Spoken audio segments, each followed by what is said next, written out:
What a special time it is to be an American in 2024. Here behind us, 2,122 horsepower. Gives me chills, y'all. You hear me talk about all the time the Ford Raptor R and the Ram TRX. They're incredible, but today, the star of the show is the Fox Factory Silverado. It's time to get these out of here. Ram TRX, let's roll. And Raptor R, see you later. Let's go.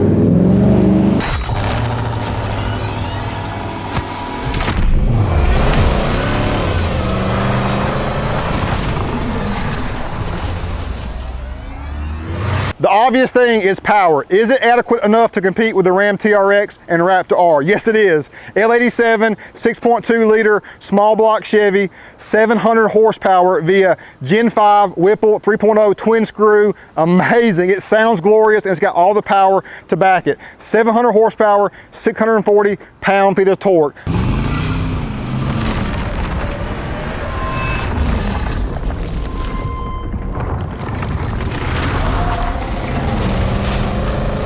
Up front, you can tell the prowess is there. We got 60,000 lumens of LED output up front. I love the high approach angle front bumper. We have real carbon fiber hood and side fenders. It looks incredible. We're over 6 inches wider via Baja kits, long travel suspension, and trailing arms in the rear. It is all there. Suspension wise, we're at 14.5 inches of suspension travel in the front and 15.5 in the rear. It beats both trucks, y'all, and the testing this vehicle has gone through to ensure that it is the ultimate Baja truck is there. Fox Factory has definitely put this thing through the paces, and the frame is definitely improved and strengthened to handle anything you can throw at it.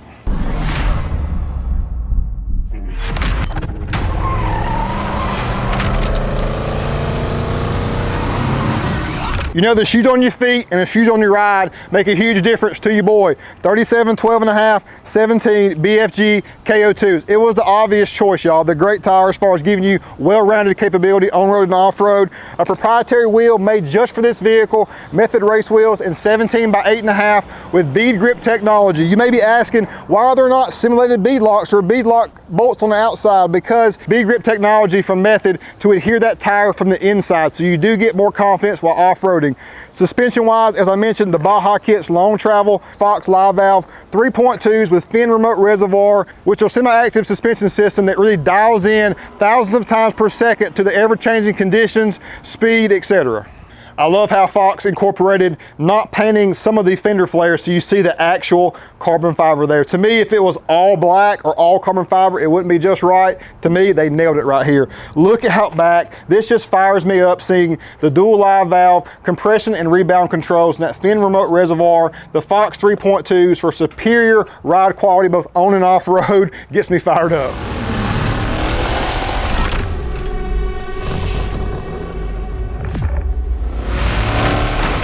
I love the Baja inspired rear bumper. It looks so incredible, y'all. Boiler exhaust made specifically for this vehicle, and it sounds glorious. Fox Factory has got it going on. Now out back you have two options chase rack wise, a single tire carrier or a dual upright tire carrier. Billet trailing arms in the rear replace the factory leaf springs, which just gives you so much more capability and confidence. Over the years, Chevrolet's had some interiors that are impressive to me, but none like this one right here.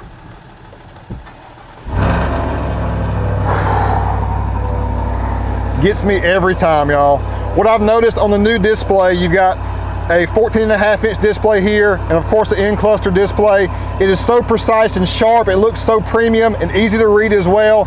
All the confidence happens right here, and I love the bigger steering wheel. You've got your nice slots right here, along with paddle shifters, a flat bottom with carbon fiber accents, and you gotta have the stripe to know when you're going upright, y'all, and straight.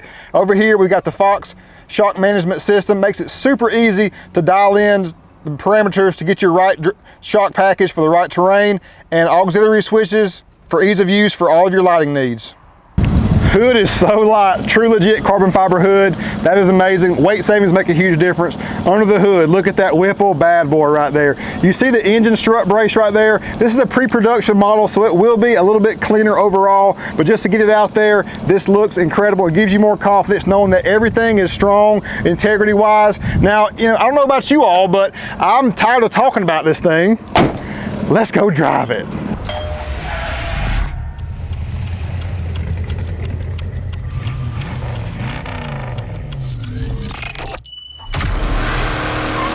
We got my boy Logan in the back. It's like, let's ride with us. Let's go. Let's have a little fun and some.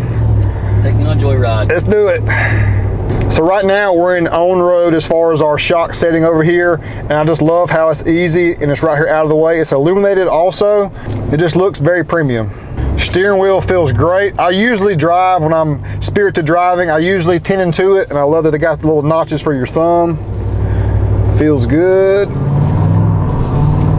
And on the inside, the exhaust is not overbearing, which is kind of a Chevy thing anyway. They've done a great job about kind of deadening and keeping the tone at a minimum on the inside, but on the outside, it really sounds amazing.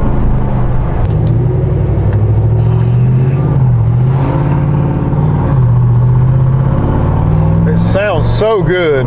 I've always been a big fan of Borla, whether it's the S-Type, the Touring not so much, but definitely the Attack.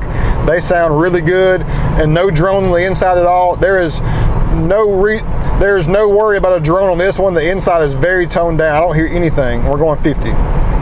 Let's go. Come on, y'all. Let's go. Let's go.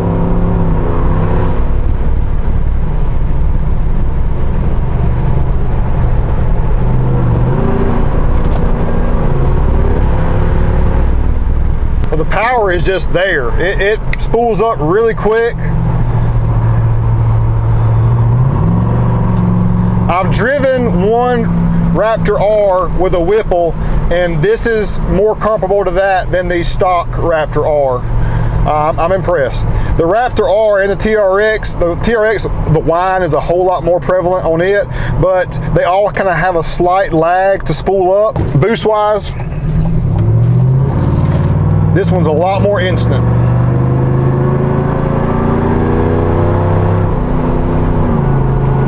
I like it, I like it. When you have long travel, you always have to worry about body roll and does it feel planted and confident while on road, because obviously you'll drive this more on the road than off the road, and I'm very impressed overall with how it feels. I honestly thought it would have more roll to it in the turns. Let's go to the desert and hit this railroad track.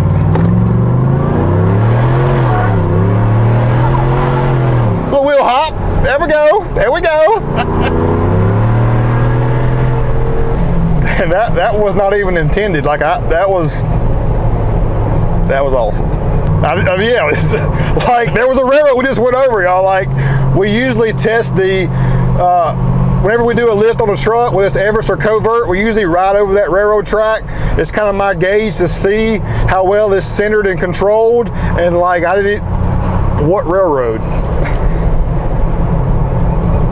And that literally soaked, it literally soaked it up. Yep. That was cool.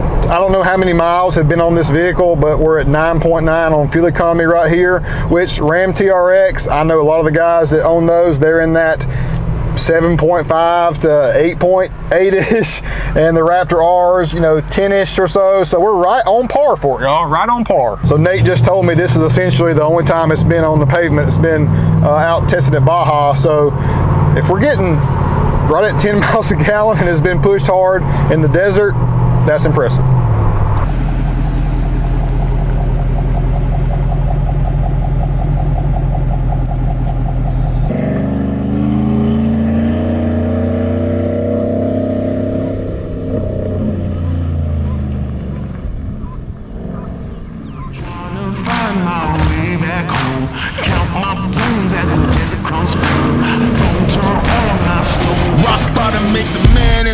Make a gemstone, trying to put $1 to my name like Creflo. Not the boy, late to the game. It's in the blood flow, and I'm from the south. Every day's a blessed day, but when we get to drive amazing vehicles like this Fox Factory Silverado, it's truly special. I do not take it for granted, y'all.